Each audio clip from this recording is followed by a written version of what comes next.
गरमीचा season सुरू झाला आहे, तर आता आपण फालुदा घरगुती पद्धतीने कसा बनवायचा ते आपण आता बघून घेऊ.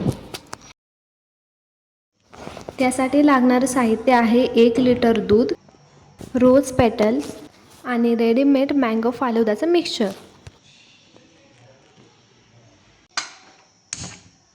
आता आपण 1 लिटर दूध 5 to 10 मिनिटसाठी नीट बॉईल करून घ्यायचं आहे. नंतर ते रेडीमेड फालुदाचं मिक्सचर त्यात मिक्स करून घ्यायचं आहे. आता रेडीमेड फालुदाचं मिक्सचर आपण यात मिक्स करून घेऊयात.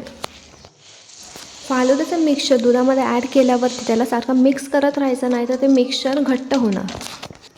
मिक्सचर नीट घट्ट झाल्यावर त्याला अर्धा ते 1 तास फ्रीजमध्ये ठेवायचं आहे. आता फालुदा डेकोरेट करण्यासाठीचं साहित्य आपण बघून घेऊया. होममेड गुलकंद आहे, काजू, बदाम आणि तुटी फ्रुटी. घरगुती पद्धतीने गुलकंद मी कसं बनवले याची सुद्धा रेसिपी मी यूट्यूबच्या शॉर्ट्सला टाकलेली आहे, तुम्ही ते नक्की बघा.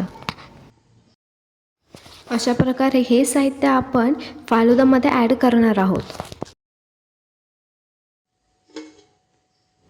फालुदाचं मिक्सचर आम्ही अर्धा तास फ्रीजमध्ये ठेवलेलं. आता आपण हे काढलेलं आहे थंड मिक्सचर. आपण आता नीट सर्व करूया.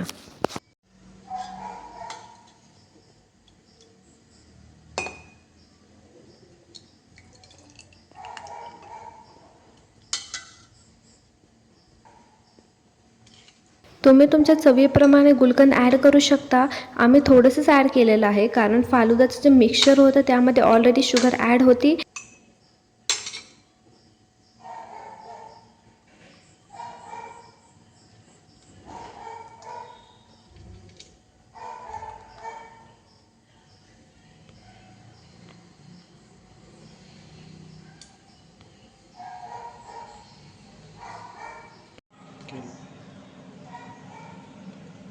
आम्ही व्हॅनिला फ्लेवरचा आईस्क्रीमचा फॅमिली पॅक आणला आहे. तुम्हाला जो फ्लेवर आवडेल तुम्ही तो फ्लेवर ॲड करू शकता. आता फालुदा वरून सुद्धा छान प्रकारे डेकोरेट करून घेऊया. तर त्यासाठी आम्ही वरून गुलकंद ॲड केलेला आहे आणि काजू, बदाम आणि तुटी फ्रुटीसुद्धा वरून ॲड केलेले आहे.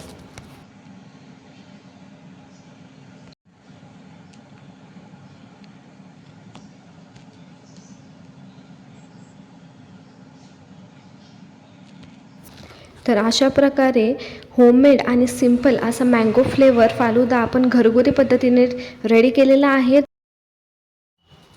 तुम्हीसुद्धा ही रेसिपी घरी नक्की ट्राय करा आणि फॅमिलीसोबत एन्जॉय करा. ही रेसिपी तुम्हाला कशी वाटली ते कमेंट बॉक्समध्ये नक्की सांगा. मी लवकरच होममेड आईस्क्रीमची सुद्धा रेसिपी अपलोड करणार आहे. तोपर्यंत फालुदा खावा आणि तुमची समर वेकेशन एन्जॉय करा. थँक्यू.